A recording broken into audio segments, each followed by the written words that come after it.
قد كفاني علم ربي من سؤالي واختياري فدعائي وابتهالي شاهد لي بافتقار. Il y a des doctrines dans la Bible qu'on ne nous accepte même pas d'enseigner.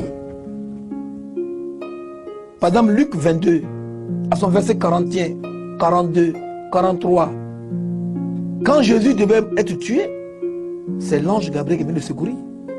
Et le Coran le dit. Mais on dit qu'il est mort. Mais la Bible dit qu'il a été secouru. Dieu, il a son plan. Et il fait toutes choses en son temps. Dieu a voulu que je sois un jour un défenseur de l'islam. Que je défende l'islam. Allah a voulu ça. C'est pourquoi il m'a envoyé de l'autre côté pour connaître la réalité du christianisme et de me faire revenir dans l'islam. Regardez par exemple, mon père, quand il est mort, il a été enterré comme un musulman. Lui, qui est païen, il a demandé qu'on ne le mette pas dans un cercueil. On a mis mon père à terre. Ma mère aussi la même chose. C'est un signe. J'ai un ami d'enfance qui m'a offert un Coran en 89. Je lui ai fait palabre. J'ai dit, moi je suis un ministre de Dieu. Je vais faire quoi avec ça? Et c'est ce Coran que j'ai pris pour attaquer l'islam. Vous voyez? Oui, Dieu a attendu ce temps-là. Vous voyez, quand je suis devenu musulman, ce que je ne vous ai pas dit, j'ai écrit noir sur blanc à mes premiers responsables à Abidjan. 2 jours, le 3e jour, on a envoyé 3 personnes venir m'arrêter à Galois pour m'attendre et si possible m'emprisonner. Je suis parti. J'avais foi en Allah que je venais d'embrasser. Je suis allé au plateau. Quand on m'a vu, c'est comme ça que je suis habillé. C'est mon habillement ça quand j'étais au pastorat. Toujours en soutane.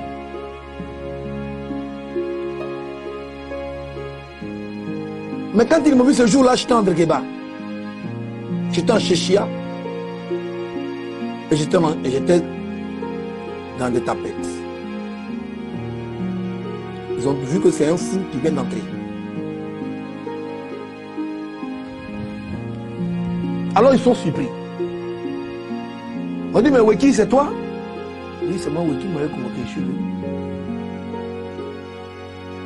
On dit non, il faut t'asseoir là-bas. On m'a fait asseoir 30 minutes. On m'a rappelé au bureau. Je suis rentré. Et comme vous m'avez demandé, ils m'ont dit, mais qu'est-ce que tu as vu? Il dit, j'ai vu la vérité.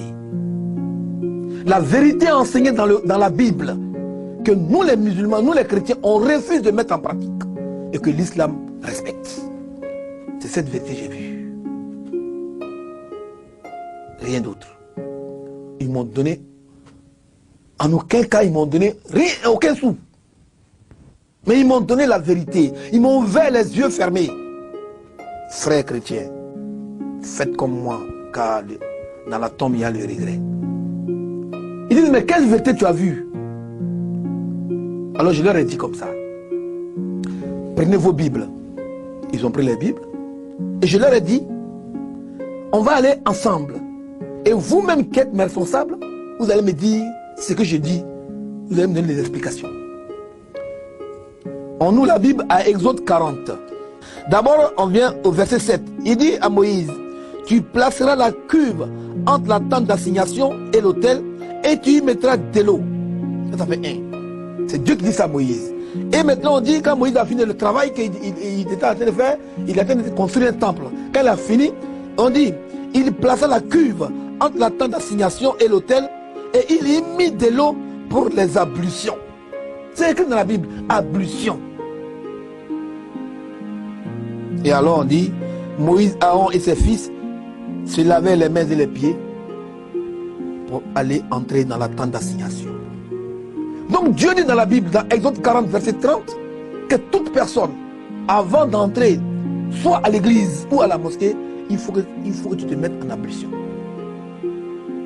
C'est Allah qui le dit, c'est pas moi qui ai écrit. Deuxièmement, ce même Dieu, il dit encore de ne pas manger un animal étouffé, qu'on appelle Djufa.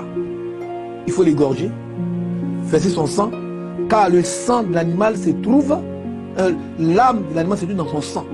Donc quand tu égorges, que le sang verse, l'âme s'en va.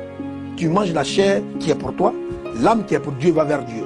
Mais si tu l'étouffes pour le manger, alors tu as mangé pour Dieu et tu as mangé pour toi, alors tu seras mis dans la géhenne, en enfer, la Bible. Cette même Bible que je tiens à main dit encore que toute personne qui croit en Allah, qui dit qu'il adore Dieu, chrétien ou musulman, doit regarder le porc comme un animal impur. Car quiconque adore Dieu qui mange le porc est contre la volonté de Allah. Cette même Bible que je tiens me dit qu'une femme indisposée ne doit même pas s'approcher de l'église. Une femme qui veut prier Dieu doit se mettre en hijab. Tout est biblique. J'ai eu tellement de débats avec des chrétiens, pasteurs. Ils n'ont pas pu un jour me montrer le contraire de ce que j'ai dit. Ils ont dit comme ça que, oui, ça c'est l'Ancien Testament, mais quand Jésus est venu, le sang de Jésus a tout purifié. Mes frères musulmans, mes frères chrétiens qui écoutez, dans cette Bible-là, il n'y a pas de passage où Jésus a dit « Mon sang purifie le monde ». Jésus ne l'a jamais dit. C'est une imagination de l'homme. Jésus ne l'a jamais dit. Ce que Jésus a dit, eux-mêmes ils ont écrit que Jésus a dit dans Matthieu 5, à son verset 17, il dit « Ne pensez pas que je sois venu pour abolir ou supprimer les prophètes. Je suis venu pour accomplir ce qui a été écrit de moi. » Donc, depuis la Genèse jusqu'à l'Apocalypse, un seul trait de la Bible doit être effacé, selon Jésus, selon ce que vous avez écrit. Et je me dis comme ça que cette Bible ne contient même pas la parole de Jésus. L'évangile de Jésus se trouve dans l'évangile de Barnabé. Sinon ici, après 40 années, Luc a écrit. Après 45 ans, Jean et Matthieu ont écrit. A suivi Marc. Comment est-ce qu'on peut raconter l'histoire de quelqu'un après 45 ans s'il n'y a pas de fausseté dedans? Vous prenez les 4 évangélistes, vous les lisez, vous allez voir qu'ils se contredisent. Alors quand j'ai dit tout ça, ils m'ont dit, mais est-ce que tu as connu Jésus?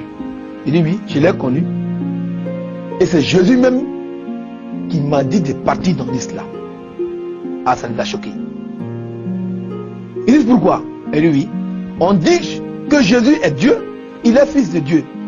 Mais dans Jean 8, verset 26, Jésus dit, si vous me connaissez, vous allez connaître celui qui m'a envoyé. Car tout ce que je fais vient de lui. Lui-même il dit qu'il est envoyé de Dieu. Et dans Jean 17, à son verset 6, il dit, de 3 à 6, il dit, là, il a là, Issa Rasulullah, que pour la vie éternelle, qui te connaissent, toi le vrai Dieu, et moi Jésus que tu as envoyé. C'est clair. Il n'y a même pas de discussion. Jésus n'est pas fils de Dieu, Jésus n'est pas Dieu.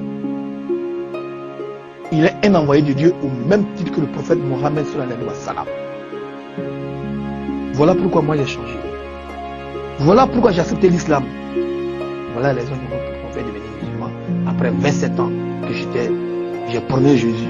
Mais j'ai vu que les gens sont en train de me mettre dans l'erreur. Mais je vous dis, au même aujourd'hui où je vous parle, je défends Jésus. Parce que c'est un envoyé de Dieu. Je le défends. Je ne permets pas que quelqu'un dénigre Jésus.